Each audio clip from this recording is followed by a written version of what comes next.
Hey, it's Patrick, and today we are going to show you how to install LA Choppers 12-inch thresher bars on this 2020 Road Glide.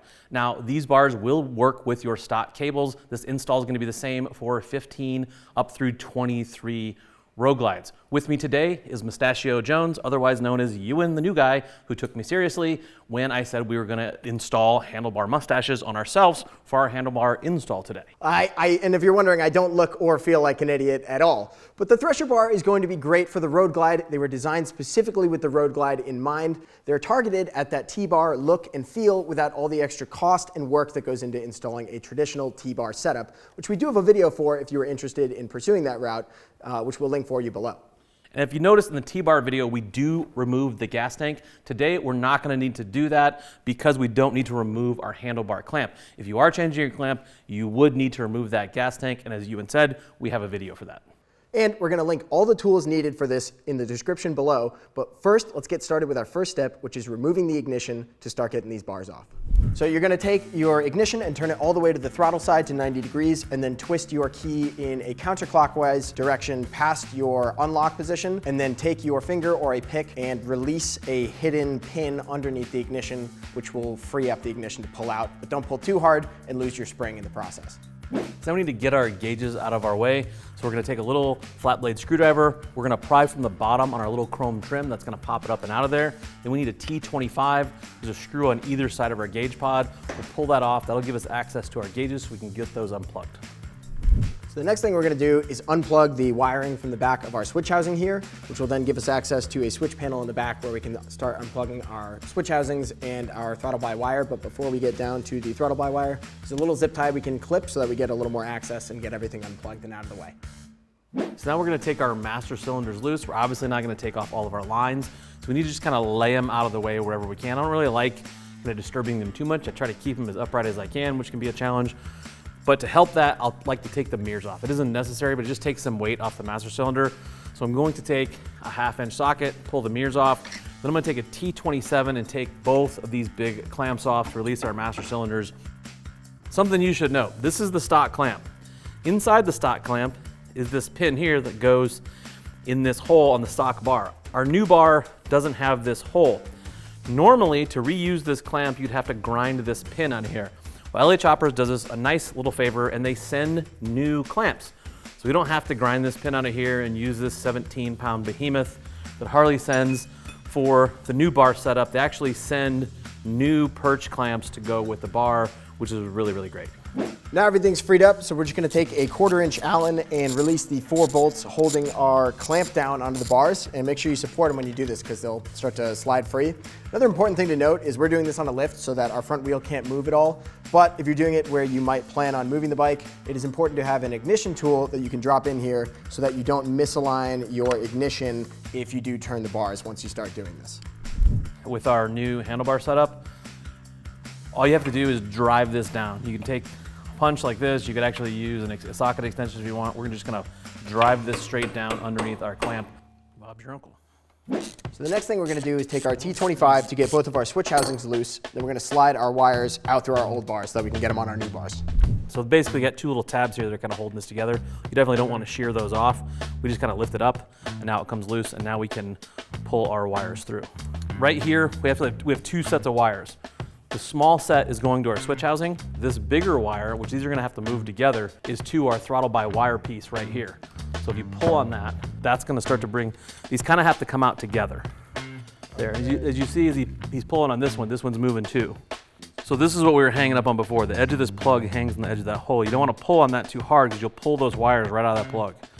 So make sure you push those in there. Now we're just gonna kind of feed them along.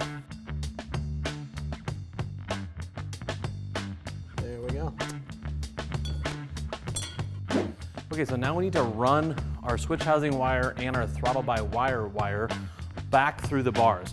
Now, rather than just sticking them in there and trying to like push them like a wet noodle through there, what we're gonna do is we're gonna take a piece of string and some air. We're gonna place that piece of string inside the bar, blow a little air through it, and it'll show up down here somewhere. Once our string is through there, then we can attach our string to our wire.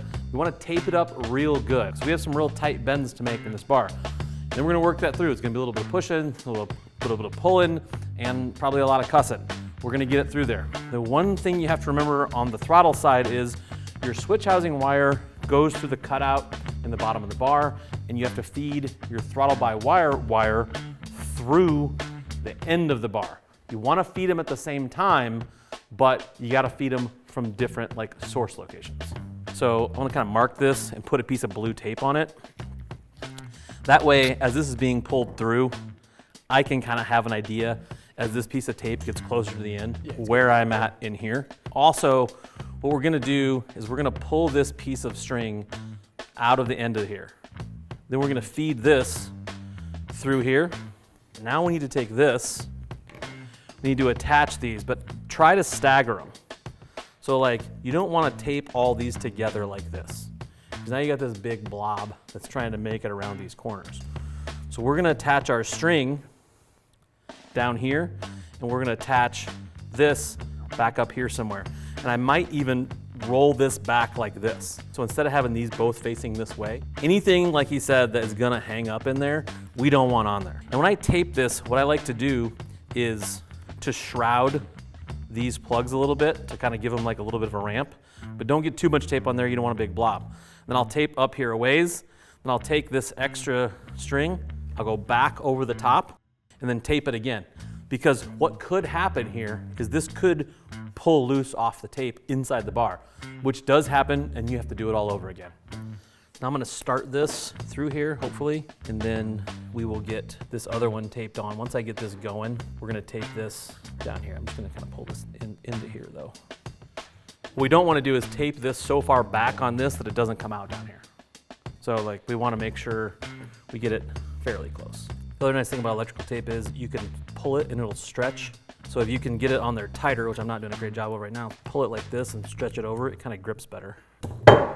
So if you need to push with something, don't use a screwdriver because it's got a pointy end. If you have a 1/4" extension, be real careful because sometimes if that goes fast like that, that means we pulled it loose.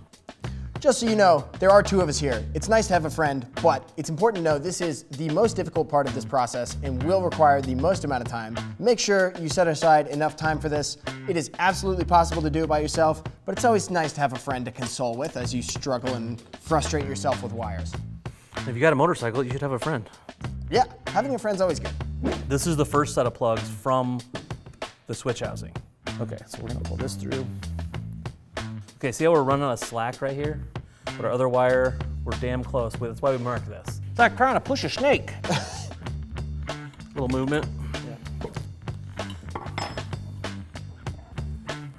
All right, so we're gonna pull this out of here.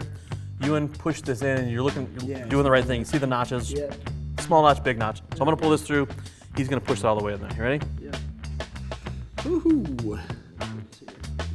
The next side should be much easier because we're going to 1 wire instead of 2, and instead of 4 plugs, we only have 1 plug.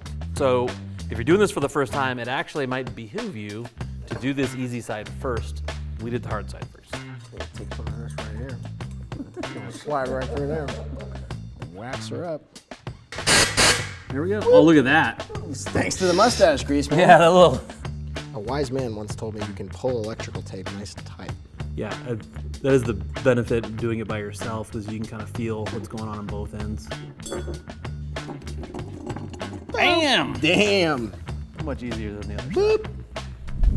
With our bars wired, we're gonna bring them back over to the motorcycle and get them in place on our bottom clamp so that we can see where we're gonna want them on the bike so that it's comfortable. You can sit on the bike and get them pulled back to where is gonna be best for your riding style. And then we're gonna take some blue Loctite, get them on the 4 bolts, the 1/4" Allens that go onto our top clamp, and we're gonna tighten them down. And once we know where we want the bars to stay, we're gonna torque them down to 17 to 20 foot-pounds. All right, now we need to start buttoning up our controls. And basically it's the same thing on both sides. I'm gonna slide the left side grip on. It goes underneath the switch housing. We're gonna put that switch housing together, take a T25. We're not gonna tighten everything all the way up. We're just gonna kind of get it started, because it's kind of a deal. You have to put these things together at the same time. We'll then take our master cylinder and our T27 and clamp it on there, and you'll see they kind of have to be clamped together. So like our switch housing here will clamp down onto our master over here, same thing on the other side. Yeah, when putting your throttle grip on, you want to make sure that the teeth will sync up with the internal throttle tube itself so that you feel it snap back. If it doesn't fully go on, it'll just free spin and your throttle won't work once the bars are back together. So now with our bars set up, we're gonna go ahead and start plugging our wires back in. Can't really mess this up. They're all different sizes, different number of prongs. Once those are all plugged in, the switch housing wires, we're gonna go ahead and put our instrument cluster back in, plug those in, and then pretty much once our wiring's clean, we're gonna go ahead and reinstall our gauge cluster with the T25s and get our ignition in. This should be good to go. So we're all wrapped up. In addition to gaining some much needed functionality, getting those bars up a little bit, also changes the aesthetic of this bike a ton. You can do it on your kickstand. I would give yourself a solid afternoon, say a good 4 hours, couple of brews, and a buddy, he doesn't even have to have a fancy mustache. That part's up for debate. But I mean, come on, look how good these look. Went from geezer glide to proper goon machine. So I just think it transforms the motorcycle. But if you have any further questions, go ahead and click the link, which will bring you to our product detail page where you can read what other riders are saying about the LA Choppers Thresher bars. If you have any further questions after that, go ahead and give our customer service team a call. They're all riders just like you, and they'd be happy to help you get out there on the road. Now, I'm Ewan. Thanks for joining me and talking about the LA Choppers bars. You know Patrick by now. I'll see you out there.